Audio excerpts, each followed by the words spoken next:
it's just really bad how we lost this game, and it's going to be tough to rebound on this one, especially after we have to go to Houston and play early in the morning. I hope there's some good leadership on this team, because they got to bounce back for this one. They got to bounce back quick. Yeah, man.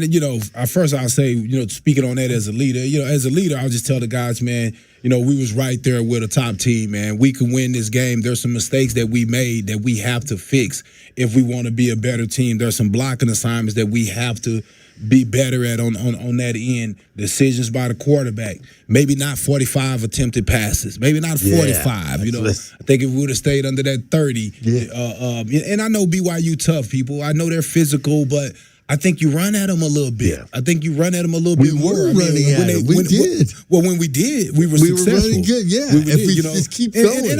And I'll be honest, I know that mostly they were in pass defense because we were throwing so much. So when we did get a chance to run, there were big chunks there. But I just feel, and it's not because I'm a runner. People say, "Oh, it's because you're a former runner." No, it's because I'm a winner. Yeah. I want to figure out a way to win, man. That's what they did to us. That's what they did to us at the end of the day, man. So yeah, man, tough game, man, tough loss. But I feel like there's a lot of good things to go back and look at it that they can be proud of. But there's some small things in finishing and figuring out a way to get off the field as a defense, figuring out a way as an offense to keep the chains moving, to keep the clock moving. Sometimes you run that hurry up offense. It does put you in situations where the defense doesn't change.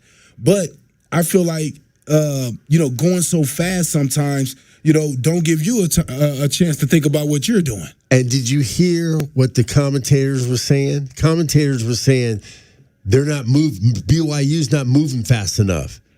They were taking their time because you know why? They weren't panicking. They wasn't panicking. And the coach didn't panic. I swear. He did not panic. The coach said in his interview, the lady came up and said, how you feel about this game? He said, I feel good. Yeah. He said, hey, we right there. It's a tight game. It's tough, but we tough. And, we be in games like this, right? And that's the attitude that you saw him stern-faced the whole time. He never flinched. And so his group didn't flinch when they got down. Even after all those guys that went down, they got kicked out of the game. Yeah, no excuses. He still did. And we just... Next guy up. We were in that game. We had that game won. We needed to understand that the guys need to understand when to put the foot on the neck. Yeah. We got to be able to finish the game. That's what we have to be able to learn. We haven't learned that on this team because they had a good opportunity to put the foot on the neck on that last drive and just say, hey, guys, big fellas, let's get 10 yards. We need 10 yards. The game's over. But I'll say this, though. My last one, DK. I am proud of them, though. Because they could have easily folded. Oh, yeah. When they got down 14, it looked like, they came same back. Old story from, previous seasons but or whatnot. It's the finish. It's the finish. It's definitely the finish. But I want to give them credit for getting back in that game, getting back on top. You don't want to say, what's that? You guys did okay. No, because you should have won that game. No, because you should have won that game. But, man, I give them a lot of credit for putting themselves back in position to get it done. Well, my top takeaway, guys, is this is 2 times now.